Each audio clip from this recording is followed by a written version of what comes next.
Peace, peace, peace, peace and love, family. This is Callie Divine. Welcome to the Sacred Sistahood show. Today we have amazing guests who are here to share their insights and wisdom about creating sacred spaces and the importance of building a sisterhood. I'm so excited to be your host today. If you're a newcomer or a longtime listener, I want to welcome you to the sacred space where women come together, share their stories, and uplift each other. I understand that life has its ups and downs, and it's tough navigating this world, especially as a woman. That's why I created the show, to give us all a seat at this table, to have conversations that matter, and to empower each other. On this podcast, we'll share tips and tricks to navigate life's challenges, have honest discussions about topics that matter, and hear inspiring stories from trailblazing women who are making major moves in their lives. So, if you're ready to be inspired, encouraged, and uplifted, then you've come to the right place. We'll talk about everything from self-care to entrepreneurship to mental health to spirituality. So thanks for joining the Sacred Sisterhood show, and let's get into it. Welcome to the Sacred Sisterhood show. This sacred space is all about empowering women to achieve their best selves in all aspects of life. I'm your host, Callie Divine, and I'm so excited for our in-depth discussions about spirituality, mindfulness, and personal growth. Whether you're just starting your journey or looking to level up, the Sacred Sisterhood show is here to support you every step of the way. Our guest and I share our unique experiences and perspectives to help you unlock your hidden potential, tap into your inner goddess, and find your purpose in life. So sit back, grab a cup of tea or wine, and let's get ready for some good vibes and positive energy.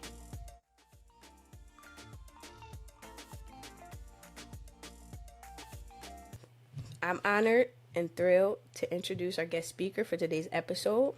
This extraordinary goddess is someone who has walked the walk and truly embodies the values that I hold sacred to this community.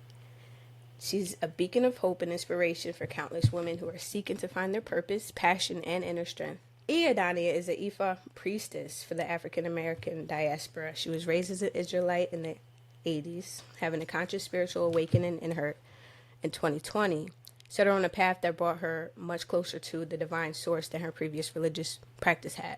A huge focus of her work is helping others cultivate similar experiences for themselves, a practically spiritual practice with self-love as the foundation and an authentic relationship with the Most High. In the course of her journey, not only does she initiate into the Ifa tradition and become a priestess, she's also a Reiki master, a death doula, and a master life coach. She's also known as the Priestess of Poetry, having performed at the Juneteenth Augusta and other events. And she also has 4 self-published books. So without further ado, please join me in welcoming our guest speaker, Priestess Iya Daniyah, a true goddess of the Sacred Sistahood.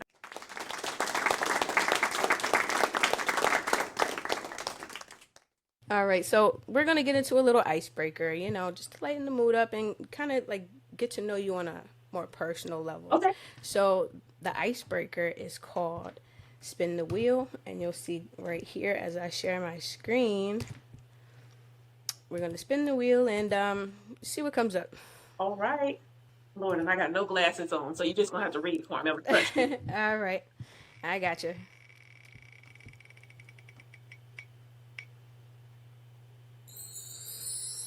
Okay, all right. So this one is favorite mistakes. So this is all about something that happened in your past that you think that you could have done differently, right? A mistake that you made, but a favorite mistake because it helps you grow the most in your life and on your journey. So I'm not gonna put you on the spot. I'm gonna give you 60 seconds to gather your thoughts, and then we will return, and you will give us a dynamic answer, right? There's so many to choose from. Okay. Let me think All right, about so this. we'll take a 60-second break, and we'll be right back. Okay.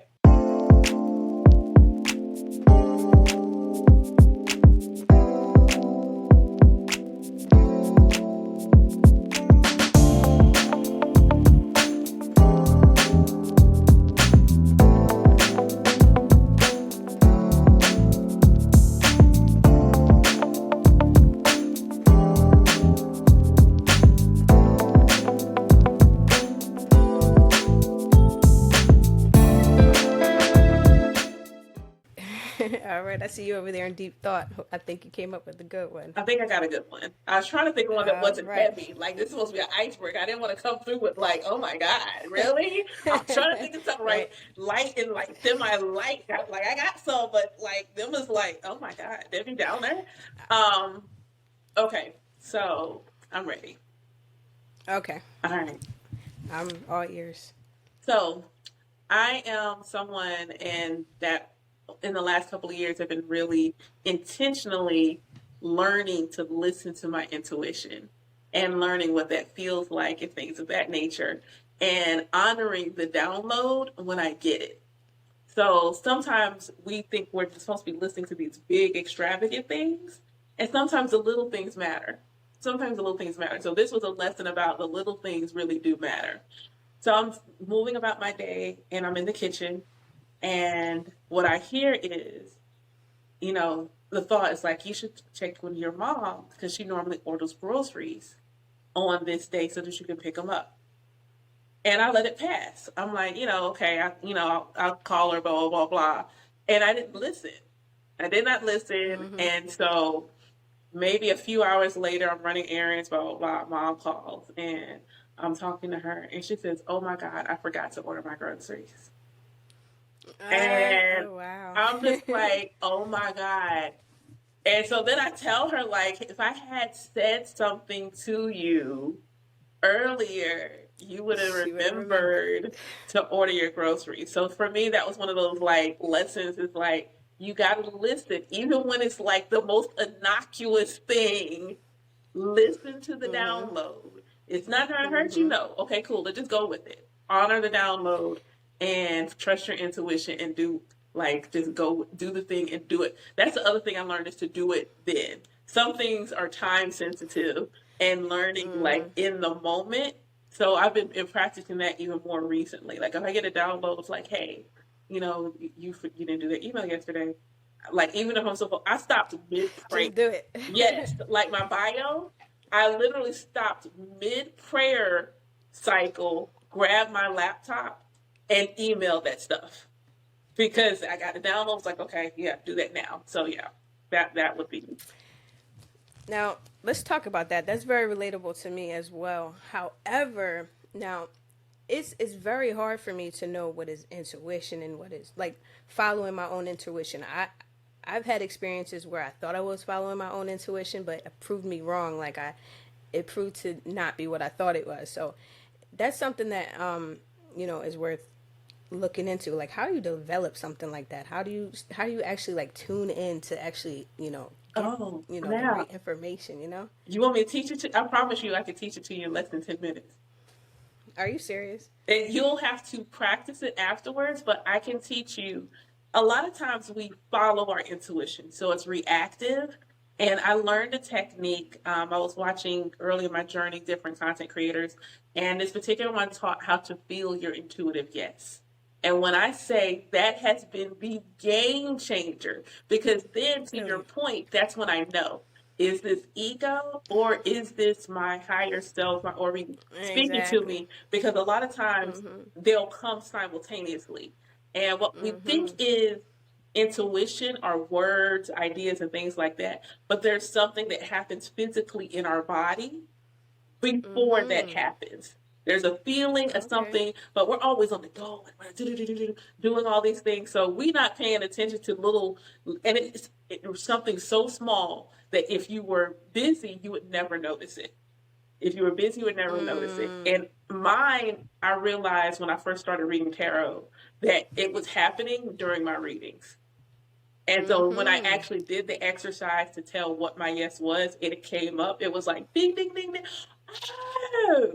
So if you are open to it. Absolutely. You're open? Okay. All right. So I want you to like get relaxed. If you're not relaxed, get relaxed. We're going to take a couple of deep breaths. So I want you to deep breath very much in through your nose, hold it, and out. Take 3 good deep breaths. Get yourself nice and relaxed. And while you're doing that, I'm going to talk about your intuition is the voice of your higher self. In some traditions, it's your star. In Ifa, it's your Ori.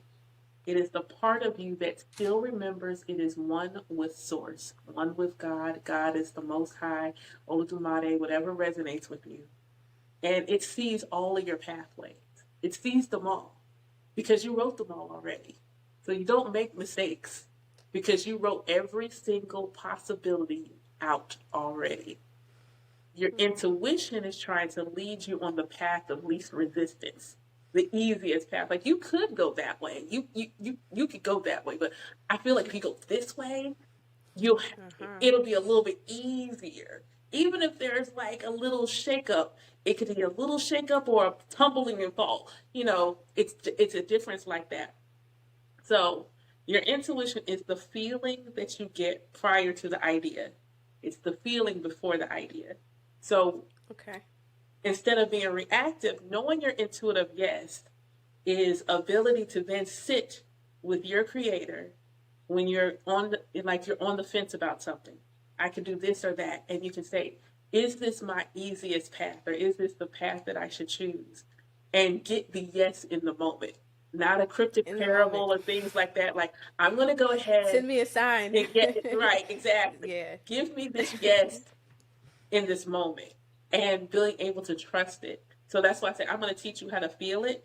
Then your homework is you have to build the relationship with it and build that trust.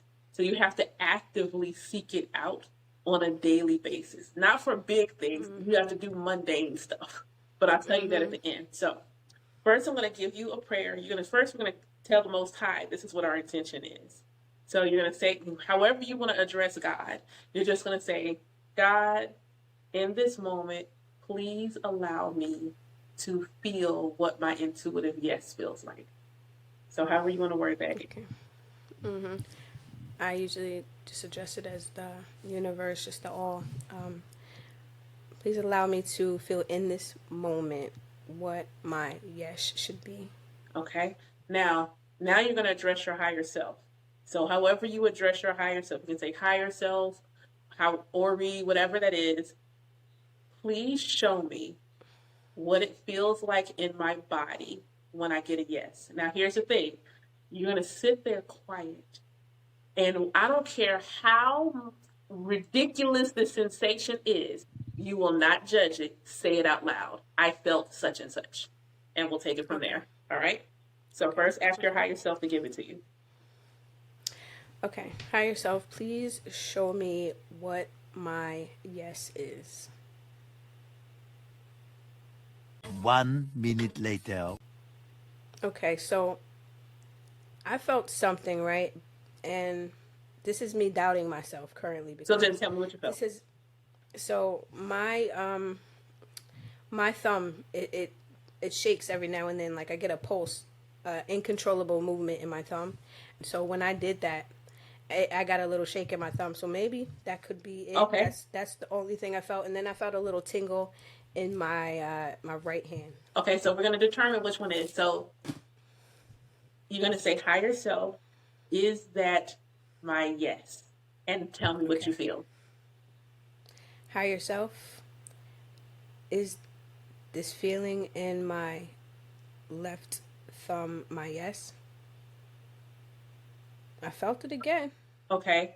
I felt it again. So we're going to calibrate now. Now we're going to calibrate it. Okay. So I want you to ask a question where you know the answer is yes. Like, are the ends of your locks red?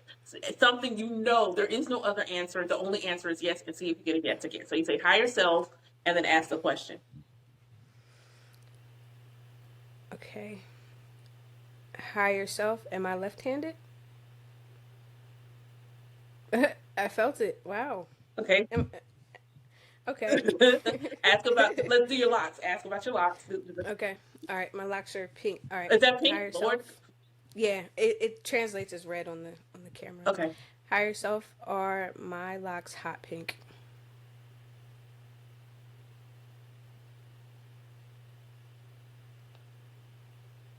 I'm feeling it. Okay. It's not as prominent as it usually is. Like usually I get the feeling and it actually moves my thumb, but now I'm just feeling just the slightest little movement. And if you can't fake, it's something you cannot make it happen if you try. You couldn't simulate than Right. sensation if you try.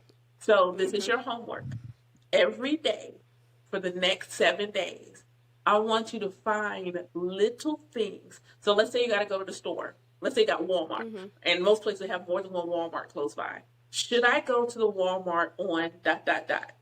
If you don't get a yes, ask the other one. And whichever one it says yes to, don't question why you got to go to that one. Just do it. Just do it. Just do Put it. your clothes out. Pick 2 outfits and say, higher self, which one gives me the best vibe energy? And whatever it says, put them clothes on. Don't question it. Okay. But do little mundane stuff. And the point is you're building a relationship and you're building trust. And so you got to feel comfortable. One thing I like to do on a day when you don't have anything else to do, spend the day letting your intuition take you around town. Just like, okay, should I go such a thing? Just follow your intuition. Should I go here? Cool. And go there. Don't ask why. Just follow. And just set a time limit for how long you're going to do it. And see what happens at the end. See if you can see something weaving together. Because those are always like the coolest moments are always those days where I let my intuition just like take me on a journey. Those things have been so magical for me.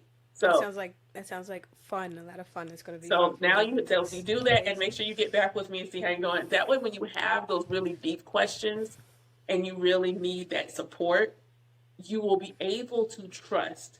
And you may have to do it longer than 7 days, but you'll be able to, you can level up at 7 days. And then that way keep leveling up. And so that when you have that deep question and you get that yes, and you get that push, you'll be like, okay, so say less, bet. I'm on it. Much appreciated. I appreciate that. Thank you so much. All right. So tell me a little bit about your background.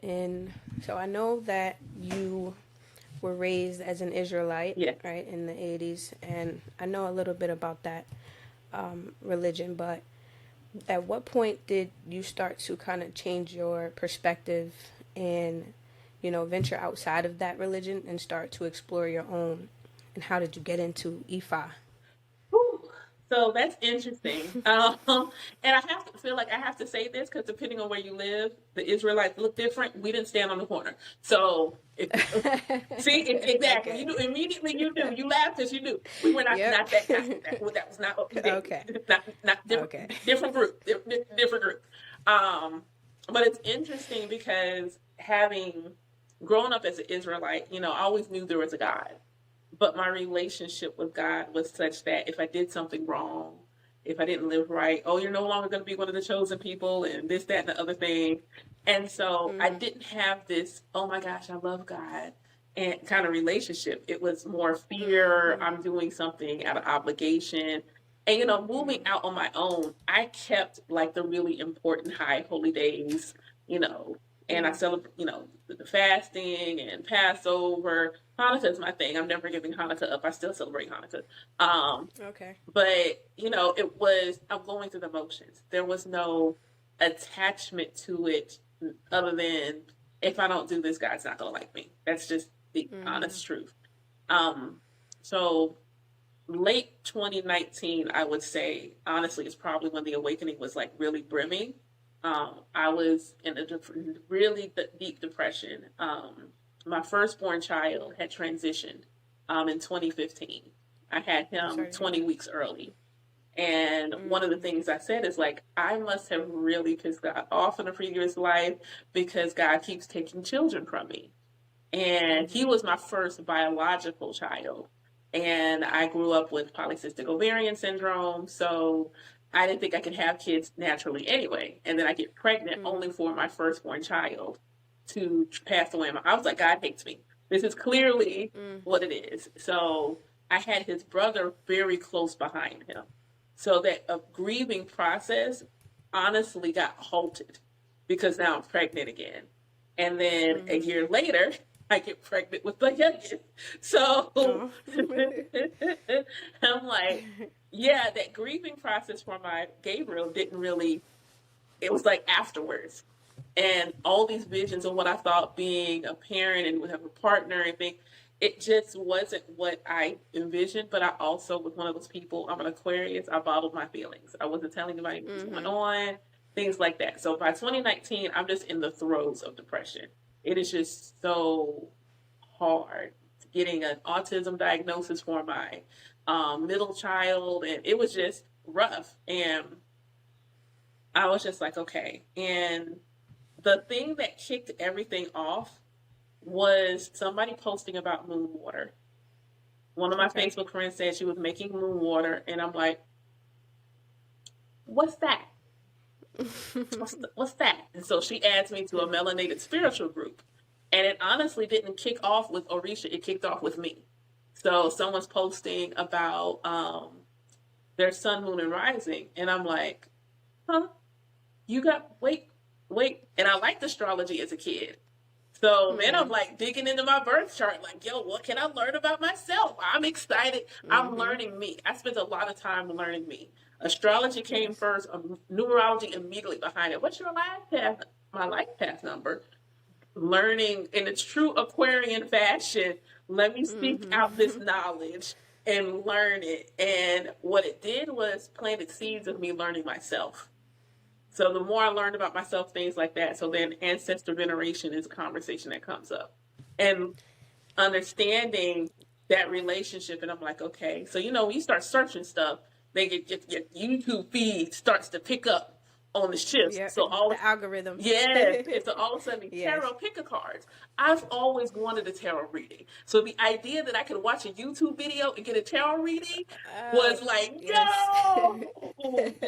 Like, that's me too. I was the kid that wanted to be a witch. Like, when I was younger, standing in the middle of my front yard and we raining on half the yard, not raining on the other half, I told my friends I was manipulating the weather.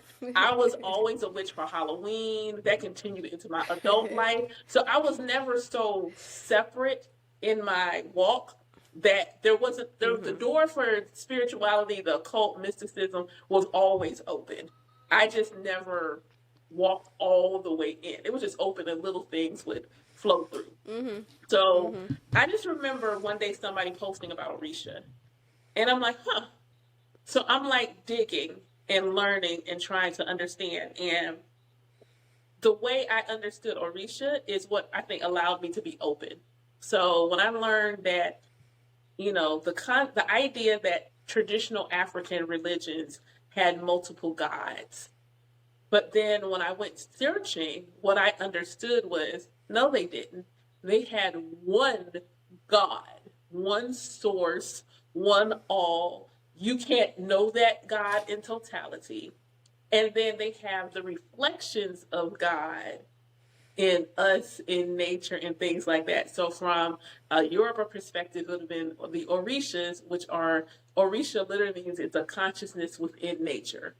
It's literally consciousness in nature. So it's God's consciousness in Mother Nature and also within us, because as humans, we are simply a reflection of Mother Nature in a human vessel. And I'm just like, oh, well, that makes sense. They're not worshiping more than one God. They see the same God we see, but they see God in the trees. They see God in the grass. They see God in the sun and the moon and the stars. And I'm like, well, I can see God there too. I just didn't have names.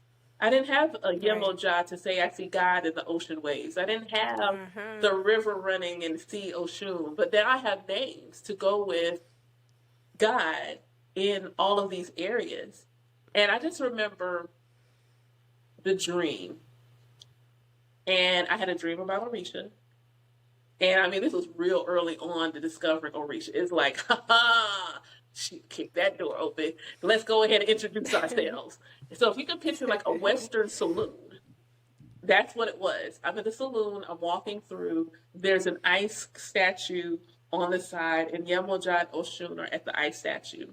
I keep going further in. I see Ogun, and I see all the Orishas. I see Shango, and I'm just like, and I woke up like, oh, okay, so the Orishas came in the dream. So initially it started with the 7 African powers altar. And I went through the battle like, oh my God, am I doing the wrong thing? I'm gonna be honest, I had that conflict happen within me, because ego is like, this is not what you were raised to do. This is not what you were raised to believe. So I took my altar down for a little bit. I needed to, Oh, wow. yeah, I took my altar down and I had to I had to come back to it slowly. But it just, I then found stuff about your Ori, and your Ori is your head in a literal sense, but it's your consciousness. It's your aspect of you that's attached to your destiny, and thus is your connection to source. So what I started with was my 7 African powers altar, honoring my Ori and honoring my ancestors. And the biggest part was really the Ori work and my ancestor veneration. And so I did that Okay. for almost I did it for a minute until I met my elder. And it kept coming up. I was doing tarot readings and things like that at the time, and saying, you need an elder. And so my first elder was not Ifa based. She helped me Okay. develop having a spiritual practice and tapping, being able to hone my spiritual gifts, because they all showed up simultaneously. Wow, really? Yeah, they all showed up. Like, we're all here. Oh, Good day to you. like a light switch turned Yes, on. and the question she asked me that turned them all on was, "What do you want?" And my genuine answer was, "I want a relationship with God where I feel like that God doesn't hate me." And it was just like, Or you don't fear. exactly. You don't fear God, right? And I was like, "Ah," and boom, everything shows up at that time. When I met my Iya Lode, I was listening to her show. She had a radio show, and so she streamed it live on Facebook, and so I was listening to her there. And then my birthday, 2021, my cousin, who had been listening to her for a while, gifted me a reading with her. So she paid for the reading, and I got a Ifa reading for her. She was not my first Ifa reading, but that's how I connected with her. And it was just the most beautiful connection. I was like, I adore you already. I adore you. And she's like, yeah, I don't know how to tell you this. Not only are you going to initiate, but you're going to be a priest. Right. And by then I had done so much inner work and work with my intuition, I knew she was not lying. But I had no designs on initiating prior to that. In fact, I had I'm just going to be a devotee. I'm just going to honor the Orisha, and that's kind of be it. And I'm not going to do anything else. So when she said, you're going to be a priest, I was like, yeah, I've been running from that. It's kind of been running from that. So same year, September, I initiated and got crowned. Wow. So I do have to initiate again I'm choosing to initiate again because there's more Orishas that have come up to say, hey, we want you to receive us too. But currently I have Yemoja and Shango. I have both hands of Ifa, so that makes me a priest, and I'm able to divine just like a Babalawo. So a lot of people feel like I'm in the Isheshe branch of the Orisha tradition, so more traditional, where women are able to be priests. Where other people may be like in the diaspora, more Lakumi Santeria, where they don't let women be priests. Right. But no, my spirit would not let me go.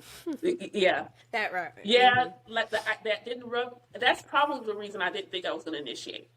Because even though I didn't want to be a priest, the idea that I could not be one because I was a woman did not sit well with me. So the elder showed up who was more traditional, and the Ile that I was in was nothing but womb holders. Not a man in sight, nothing but womb holders.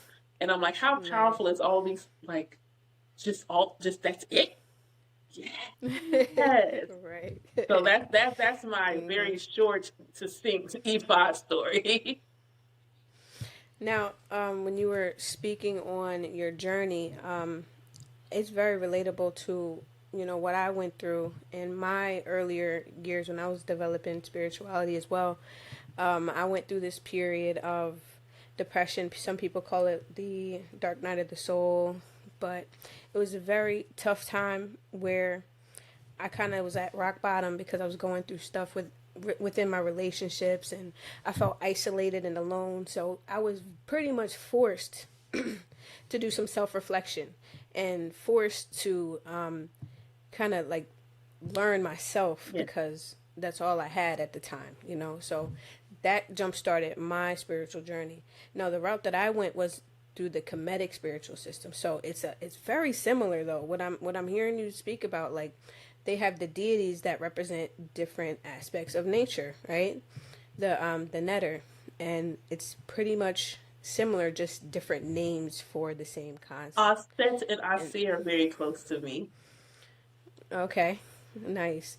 And when I was kind of first introduced to it, I had a vision as well, and the goddess Sekhmet, the warrior goddess, she she was the one that appeared in my vision, and I was just so blown away. I was like, oh my gosh, what is this? I want to know more. Tell me more, just like you. So I'm studying the same astrology. I'm learning, about crystals and my, just like you, my life path number and all that stuff, and just learning about myself.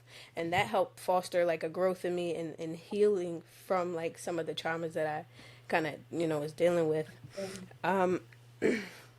So I didn't know that there was a division in Ifa. I knew somebody that was literally trying to get me to be more into that practice, the spiritual practice. I read books on it, because I was still trying to discover myself and find my place and find what resonated with me the most. So somebody, told me to read books on Ifa, but then I didn't have such a great experience because they kind of put fear into me, because they said that if you don't do what they tell you to do, then you get bad luck or something like that, like bad stuff happens to you. That's kind of what I was told, and I was scared away from that. I'm like, why would you practice a spirit, like a something where you have to fear, you have to fear, the spiritual. Yeah, I know, and that's bad, and it's probably not good on their part to scare people away like that. But I've heard stories like if you get a reading and they tell you to do something and you don't do it, then you get bad luck, stuff like that. That turned me away earlier in my spirituality. But now I'm at a point where I understand that it's nothing to fear. There is nothing to fear, because we do come from a lot of us come from a religious background where they teach us that there's God and there's a devil, right? And there's always consequences if you don't do the right thing. So I had to really break out of that and understand that God, creator, is just it's just one. We're all one, all of us. You and I are one. You are a reflection of me. I'm a reflection of you. Ashe. And we're all just aspects of this one, right? And what is there to fear in that? There's nothing scary about that. So that's kind of where I am with my spirituality. I don't particularly practice a specific system, like spiritual system like Ifa, but I was kind of like very heavily drawn to the Kemetic system when I first got into my spiritual awakening. Now I wanted to talk about how you create your sacred space in the house, and why sacred spaces can facilitate healing and spiritual connection amongst women. Okay. Can I ask a favor? I'm gonna answer this too, Yes. but I really want to address your experience. Like, Okay, sure, like absolutely. experience. Like, I'm just thinking like, because I feel like your experience is valid, and there's plenty of people who haven't. And so, as a priestess, I think it behooves me to talk about Ifa in a way that's more healthy. Okay. Yeah. And I also just want to throw in there that even though Ifa is my practice, my spiritual team is very diverse. So Osset has always been close. I also had a dream about Osset and Bastet coming to me, but then also giving me vision of me as Olokun. So my spirit, yeah. Wow. So yeah. So I have a very that's my Kemetic connection is very much tied to a past life experience in that realm. So I've always had a love for Egypt, like love as a kid, which is odd as an Israelite. They enslaved your people. I know, but I really love them, and I don't know why. So I wanted to share that we have that bond, that connection. So what I know now is, one, because of the Atlantic slave trade, there are various Orisha traditions in and outside of the African diaspora. Lukumi Santeria is the most popular one, but it is also the Afro-Cuban tradition. Right. Yeah. I heard of that. But this is how I describe it. Isheshe is the mother tradition. So it's the one that originated from the continent. And even Isheshe has been colonized on the continent to an extent. So it still doesn't look the way it did as it was pre-colonization. But in the diaspora, Isheshe had to marry Abrahamic religion. And depending on where you're located, what it married. Lukumi Santeria, it married Catholicism. So it's got a Catholic daddy and a Sheshe mama. And the child that is born is Santeria Lukumi. So it has traits of Isheshe and traits of Catholicism. So the Orishas are syncretized into the saints. So certain saints are also certain Orishas. So it's like Santa Barbara, I think, is Shango. Oh. Yeah, and I don't know no Catholic background or anything, but I walk past this saint and I'm almost Shango. So I walk past this saint, it's like, and I had to ask, like, who is that? Who's that? And so when she tells me, and I'm looking at this woman dressed in red with a sword and all this, and this thing was huge. And then I said, that's Shango. Really? And so, and she says, why do you ask? And I'm like, well, I know. And I'm looking at her because I don't know. You don't know sometimes. So I'm treading lightly in what I said. Well, some African traditions hid their deities in saints. She said, you mean Shango? Thank you, I'm safe. Okay, cool. It's safe here. But you think about Catholicism and some of the things, the less healthy things we know about Catholicism. They don't let women be priests. You can't be a priest in the Lukumi Santeria tradition. That is an influence of the father, not the mother. You hear about people talk about Catholic. If you do this bad thing, you're going to go to hell. If you do this bad thing, that is how people talk about that. And thus, the way that the Odu, which is a spiritual text, and the stories and the parables that are used in divination, a lot of times there is a focus on the negative. Even when I go look for books that have Odu translations in there, they don't share the Ide, the good fortune, in the same way they share the Ibi, the bad fortune. You not doing your offerings, Ebo, the medicine, that's not giving you bad luck. You get a divination and it's going to say, hey, you got either this or this. The diviner will tell you which way it's manifesting. So if it's manifesting in Ide, the offering is to continue propelling that energy forward. It doesn't mean you're going to have bad luck because you don't do it. It's just saying, hey, this is to it's alchemizing the energy. So the offerings either alchemize or they transmute. So this is alchemizing the Ide. It's making sure the good fortune. It's saying thank you. It's an offering of gratitude. Like, yo, you're already doing this work? Say less. Here you go. Thank you. I appreciate that. If it's an Ebi, this is coming up in the negative aspect. Most of the time, Ebi is a sign of bad character. And bad character simply means you need to fix your attitude. You're doing something. You are blocking your own path in some way. But Orisha says we can help you because Orisha is inside of you, whether you are crowned or not, the energy is present in your being. So, hey, give us these offerings, and what's going to happen is we're going to help you transmute, change, reform this energy to move it from Ed to Ide. So it's not there. You don't do this, and they're giving you back. No, the energy is already present. The energy already exists. You're either already operating on the path of blessings, or hey, you're going this way, and there's a little sketch on this. Change that. Yeah, we just want to try to help you change it, and you can decide. Those that know better do better. So you can either take your medicine or not. The thing that I think is also challenging is depending on who you go to, they are operating with a certain mindset what offering should look like. And thus when you say, well, what's my offering? And they say, oh, you got to do it's go $500. Yep. And then you're like, I got to be rich to be blessed, Lord? And my practice doesn't look that way. Like I just told somebody earlier, my ancestors asked for a tuna fish sandwich as their offering. Okay. And technically ended up being half a tuna fish sandwich. Like that was the offering. That's what they wanted. Like, what does tuna Okay. cost? Like, even with inflation, what does it cost to make me a tuna fish sandwich? Right. I'm not going broke making a tuna fish sandwich. Like, so Right. it's all about being aligned to the right person who's going to help you on that journey in the right way. And I feel like, yeah, I felt like that was important to say in case someone was like, well, I want to do this, but it's going to cost me, blah, blah, blah, blah.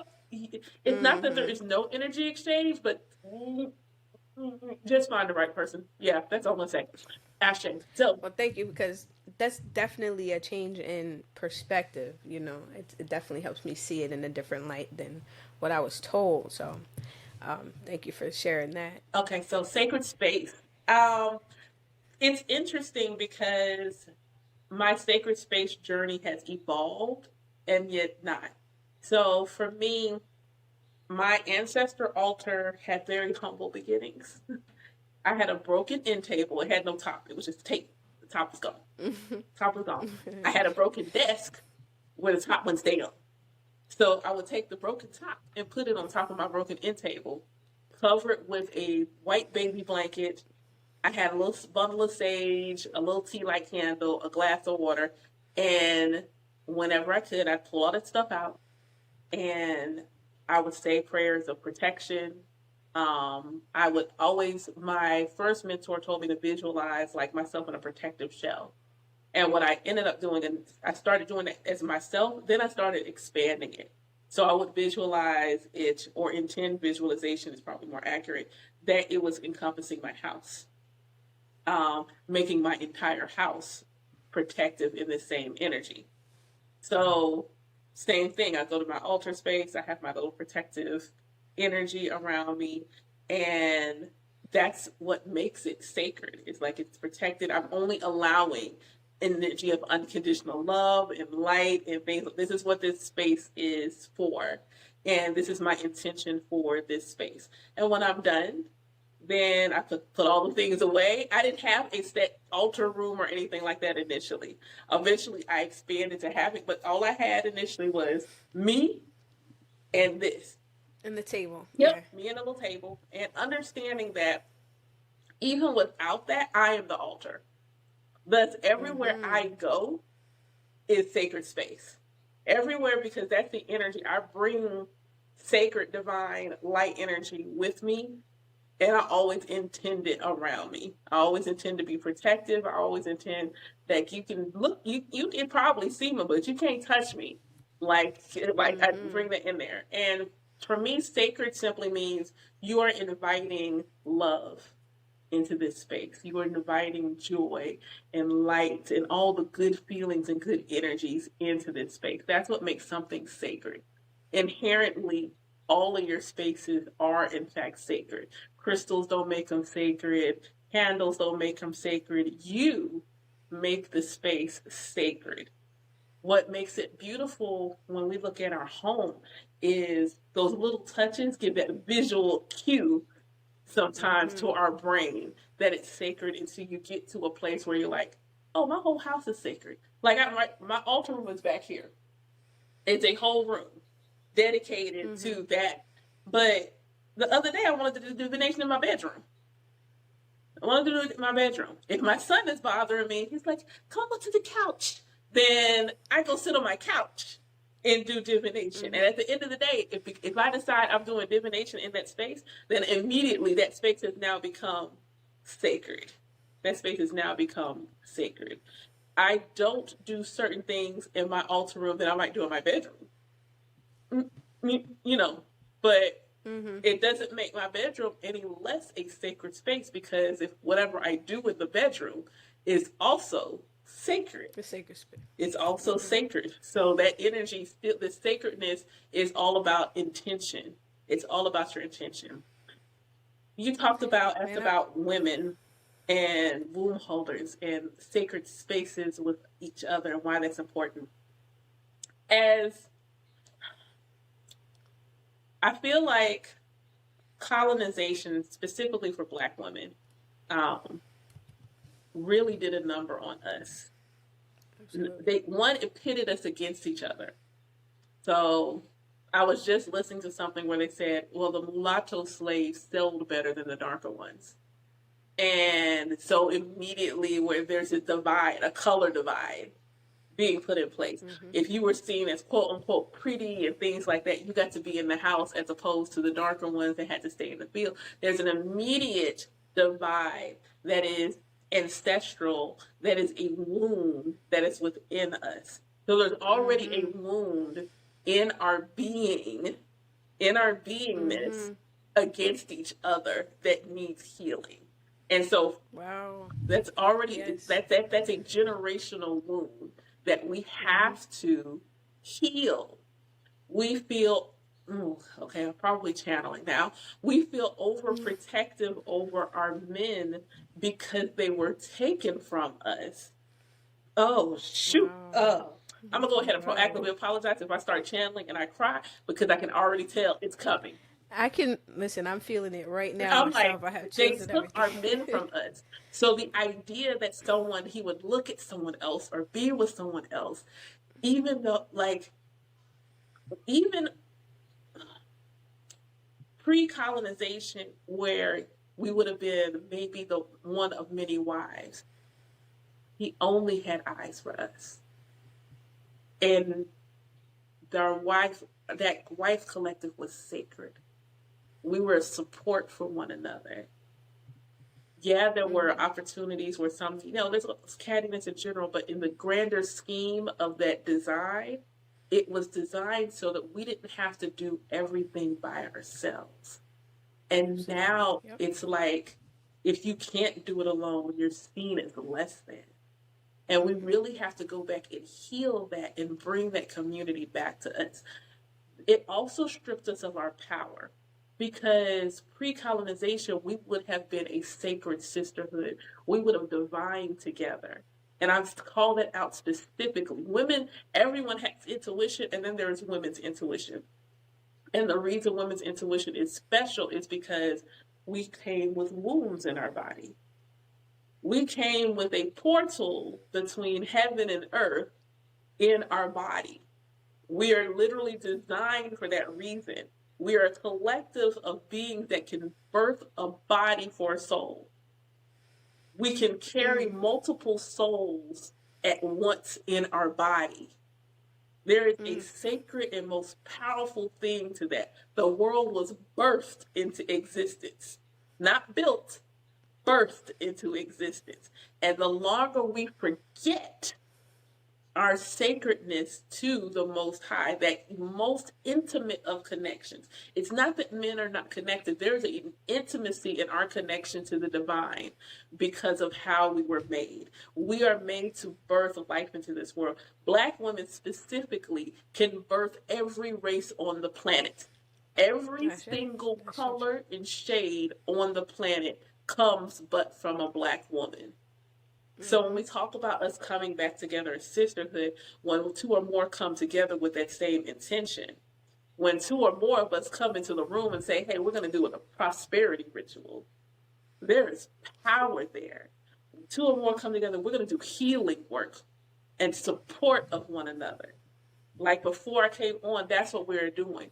Holding the youngest one, holding space for her. And like I looked at her and I said, let it go.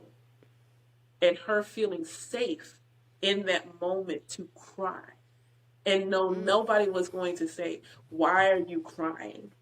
And just be held by her sisters in that moment. That is what sacred sisterhood is supposed to be for. Let me tell you, that part right there had me tearing up so bad. I was just thinking to myself, oh my gosh, I wonder if anybody could see how much my eyes are watering right now, because what she said was so moving and so powerful. And I envisioning myself as like, what if I was in that sacred space where I was able to just be vulnerable and let loose and just cry and release all my emotions. And that is why it is so important that we are able to come together and create sister circles like that. But we are still healing that separation that the colonizers put us. We're still healing that. We are still trying to fight against the patriarchy that says we can't be as robust, as powerful, as limitless, chaotic, whatever we want to be. We can't be that because they've told our brothers they should look like the slave master. They believe they should replicate the slave master's relationship. They feel like, well, the Mm-hmm. slave master was in charge of everybody. So I Mm-hmm. should be in charge. He was in charge of you. I should be in charge of you. And not realizing that the universe is forcing us back to union. There is a reason why womb holders are becoming more powerful, more abundant, making more money, because abundance is a feminine energy. The act Mm-hmm. of acquiring it, if you are putting forth effort, is masculine, but the ability to attract and be in a space of abundance is feminine. That is feminine Mm-hmm. energy all day.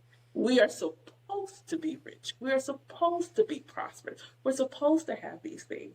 The fact that the money is going up so it takes two to work means God is forcing us to work together and they can't see it. Forcing us to Wow, that's deep. forcing us to work together. And you keep trying to fight against it when God's like, no, I want you to work together. But Together. Yeah. we have to work together to heal that rift between us.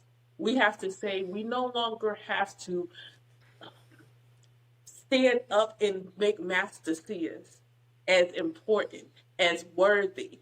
We need to see each other that way. I love walking past Black women. Hey, Queen, that I don't Mm-hmm. know. I love telling random Black women, "Hey, you look so good." I Yes. love Yes. that. Like, especially Mm-hmm. since I locked my hair, that community has been so beautiful. I just want us to come together and not feel like the world, not and realize the world is abundant. Not only are we abundant, the world is abundant. We have to let go of the limiting belief that there is a lack in this world. And when we realize the world is abundant, we can actually come together in unity versus competition. You and I could be doing the same thing. There's plenty for us to eat. We can both Absolutely. eat. We can both eat Yes. because the people that are going to gravitate to you are yours, and the people who are going to gravitate to me are mine. And they may not be the same. There's always going to be a nuance that is different, and that is the beauty of God reflecting in all of us. There's always going to be differences in that harmonizing energy to draw people who are drawn to those differences. Like, that's just, it's so important. It's so healing because when we come together, we can ask our brothers to join us. Like, we don't even realize we have to lead this charge in uniting the community. We have to see ourselves. I don't care if you're rich or you're on food stamps. We have to see each other as goddesses so that our brothers can remember that they're gods. We have to do that. Oh wow. That's so Ashe. true. I'm done. And you had me tearing up for a I'm second sorry. I'm because sorry. everything you said was so so powerful. And I wish I had a mentor like you when I was younger because I actually really struggled with just seeing myself in other women, and I really, now that I'm older, recognize the importance of us coming together and healing each other. Yeah. That's the hence the reason the creation of this whole platform. And if you were someone starting out on your journey, beginning in your journey, like what advice would you have to, to someone to start just creating those little sacred spaces? And I say that to say because when I was younger and I was learning more about, creating altars and sacred spaces and stuff like that, coming from a religious background, it was kind of a scary thing to get into because I had older people in my ear saying that you don't want to invite negative spirits into your space. You have to be careful with what you're doing, or, you can, really, if you don't know what you're doing, you can really, bring in some bad energy. And it was scary for me. And I held off a long time with getting into that type of that space because I didn't really know what I was doing and I didn't have a mentor. And I was just afraid that, what if what if I do it wrong? What if I put, my family in jeopardy and Right. start, inviting negative energy into the space? So what advice would you give to someone that is just beginning, starting out, and wanting to become more spiritually connected and wanting to create a sacred space in their house, where would you tell them to start? Honestly, you start with you. I think that is, if you go to my website, you'll see at the top it says self love is an act of worship, and you are the altar to the divine. You start with you. You start with you being this sacred space. You start with that work, like I said at the beginning, getting to know yourself. Like, let you be the altar. Your offerings are learning little bits and pieces. You don't have to know a full birth chart, but learning your sun, moon, and rising in the most basic of senses will like change your life. Basically, That's true. That's true. you're a Cancer rising. I'm a and then learning Cancer is a sign that I feel and should cry a lot, things like that. Yes. Oh my Yes. It God. makes all the sense in the world. Like, Yep. oh my God, this is all like everything. Everything made so much sense. Yes. Start with you. Revel in you. Like when you fall in love with someone, what's the first thing you want to do? Get to know them. That is Yes. part of your True. courting process. You want to ask them 20 questions. You want to get to know them. You want to keep learning new things about them throughout the entire relationship. You constantly want to learn about this other person. You need to court you in the same way you would court somebody else. If you want to make an altar, make the altar to you. Put your picture. Because in the Orisha tradition, we honor our Ori, and your Ori is literally you. Your Ori is you. It's not a separate energy. Your Ori is you. So we honor you. So make an altar to you. Put flowers to you on your altar. Pour water for you. Give gratitude to the journey that you took to get to that place. People always say, I'm in competition with myself. I am in awe of myself. I'm not competing with thee. Daniyah is not competing with thee. I went by D when I was younger. I'm not competing with thee. She was brave. She went through multiple instances of assault. She had to hold her baby till he transitioned. She slept in her car and got a corporate job. I am in awe Yes. Powerful of and her. persistent and resilient. Yes. Yes, I'm in awe of her, not in competition. I'm in awe of her. I give her honor and gratitude and reverence and healing because she went through a lot. And those are the things I'm illuminating because we're not broken. Sometimes I don't want to use healing because people are like, am I broken? No, you're not. It's an illumination journey. You are shining lights on things that need to be addressed. And every time you shine a light and address it, it has space to manifest in a more healthy way into a power, into a gift, into a talent, and manifest in a different way. You start with you. Make an altar to yourself. My altar in my bedroom, it is completely me. The only thing missing is a picture of me. It's got superheroes on it. It's got plants on it. It's got crystals on it. It's got tarot cards on it. It is me. It is start there. Once you get comfortable in your own energy, so learning your intuition, continuing to venerate your Ori, your higher self each morning, doing those things, learning what your own actual energy feels like. That way, when something different comes, Then you'll know how to you know discern how to between the two. discern between you and something else. After you do you, then do ancestors. Notice I haven't mentioned a deity yet. Then you go to your ancestors. Then you start building that relationship because your one-on-one relationship with you is you building a relationship with God. You are not only an emanation of source in a human vessel, you are also the vessel that the source created. By honoring and getting to know that creation, you are honoring the Most High. You're already building that relationship. You go to your ancestors and you start building that relationship. And knowing you are the sovereign and saying, this is how I need this to manifest. See, some people want to go into invoking things and things like that. Then all of a sudden they seeing stuff in their house and they don't know why. Yeah. No, Right. no, you need to do spiritual hygiene, the protection work and things of that nature. And then say, okay, ancestors, I want to build a relationship with you. So can we start here? I'm just going to pour water and I'm going to talk to you and things like that. And you know what would be a cool sign? Send me a feather, and then I'll know that you received that well. And you do that for at least 9 days. And then you can step it up. Okay, cool. Well, I might want to see ... And understand the ancestors are sitting with the creator now. If you say, yo, I want to see a purple bunny to know that you heard what I said, then be open to the fact that you're going to see a purple bunny. And don't question, you walk past this chick and all of a sudden she got a purple bunny tattoo. There go your purple bunny. Receive it. Say thank you. And do whatever you need to do with that information.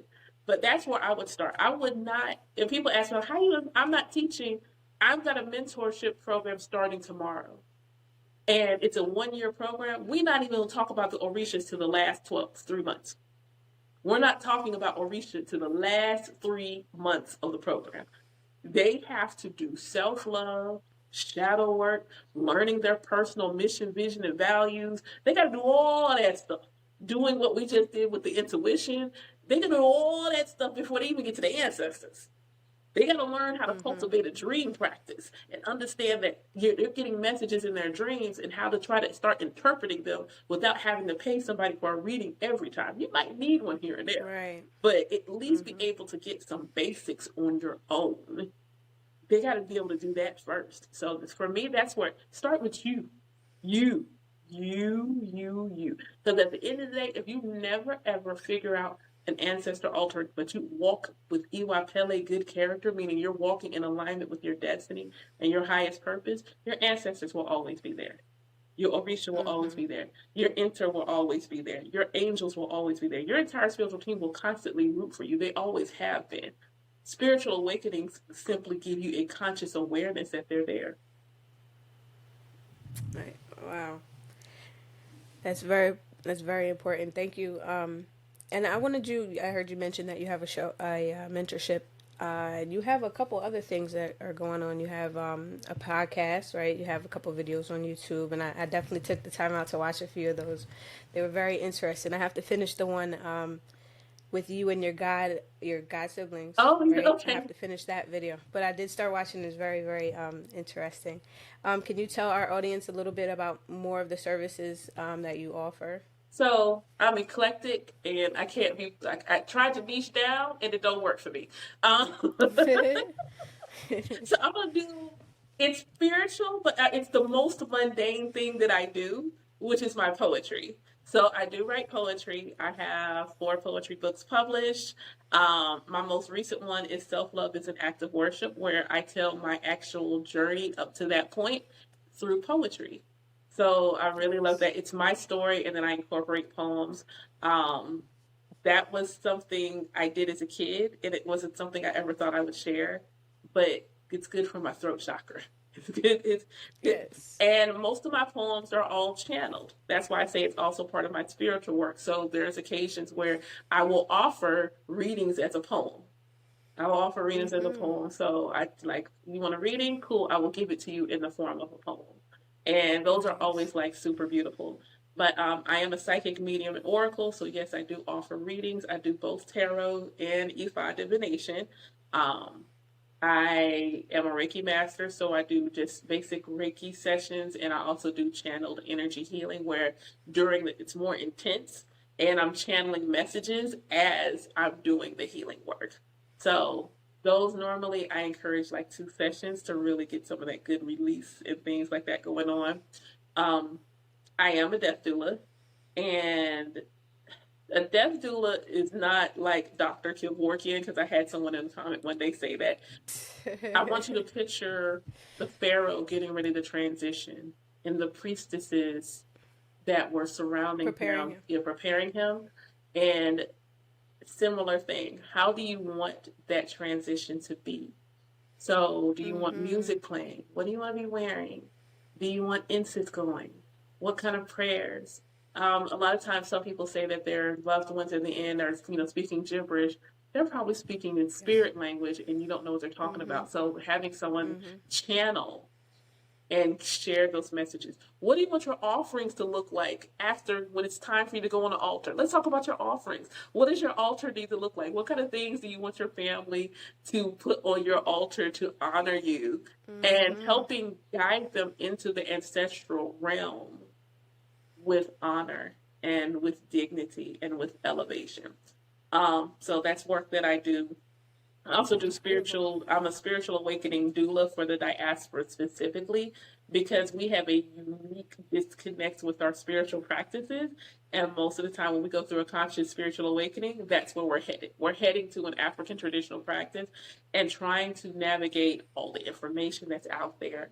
What's true, what's not? What do I align with? How do I get over information overload? How do I get over my anger with the religion that I'm coming from and feeling like I've been lied to all this time? How do I navigate these things? And having a doula that specializes in spiritual awakenings to help be that support for you, to help you advocate for yourself, and just be there for you when you're trying to answer those questions.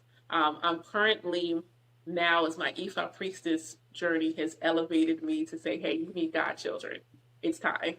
So I have some godchildren that are taking my From Self to Source with Ifa mentorship journey. And we're doing our first class session tomorrow. I'm super excited. And it's really just like what we talked about, taking them through that journey through themselves so they can build that relationship with Source. And self-love is a foundation. Ifa simply is giving structure. It's simply giving us structure. They don't have to initiate crown, none of that. But if they wanted to, they would know it. I wouldn't have to tell them. Divination would just confirm something they already knew. This is just simply so that they have a practically spiritual practice. And when I say practically spiritual, your human self is divine as much as you are gloriously God and goddess. It's not separate. So your practical life and your spiritual life go together. And being able to have a spiritual practice that honors your humanness, where, God, I know you want me to quit my job, but I ain't got no money in the bank.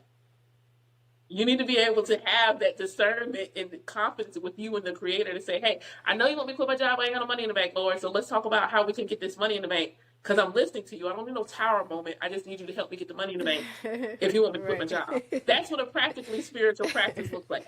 I can't give you a buffet as my offering, but I can give you this water. And with that intention, with love, I'm giving it to you with gratitude. And know your spiritual team is going to receive it in that vein. That's what a practically spiritual practice looks like. And making it work for you. I ain't getting up at 3 o'clock in the morning to say prayers. I'm just not. It's not going to happen. I'm not going to do it. So no, commit to that.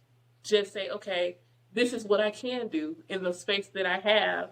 And just do it that way. We make sometimes it's so hard. And making it practical allows it to not feel like you're checking off boxes. It just is simply you and your practice. I've been through that same thing where I've just been overwhelmed. I'm like, I want to get connected. I want to build my relationship, spiritually. And I start grounding. I start meditating. I start doing visualizations and a whole bunch of, stuff that it just gets overwhelming to the point where it's like, I can't keep up with this. So then I just like throw it all away. And, like you said, it's all about, creating a balance, and what works for you is something that's very, important. You also have a special offer for our audience, right? Yes. So I'm really excited that I am going to create this beautiful coupon for y'all. So any services, y'all get 15% off of any of my services. My website is niasdivinegarden.com. Use the code GODDESS and boom, you get 15% off. And I need to see if I can create the coupon, copy it, because I want to give that to you off the shop items too. I want to give that to you as both. So if you go on my shop and you're like, yo, I want this oil, and I saw you on the show, inbox me. Is that where I can discount it for you? I will take the 15% off in the shop as well. Oh, nice. Yeah, so that way you can get the good discount and not have to use like 2 different codes. Like, just got it. It's the code. Okay. Plug the show. Sounds and good. I got you. Thank you so much. I'm sure the audience will appreciate that. And real quick, can you just, let everybody know where they can find you on social media? So I am on TikTok as Nia Shalom. So that's Niyah Shalom, Shalom. I am also same handle on Instagram. Same thing on YouTube. I try to keep it consistent. And Yes, then that's how you Facebook, gotta you do can it. follow me as Iya Daniyah.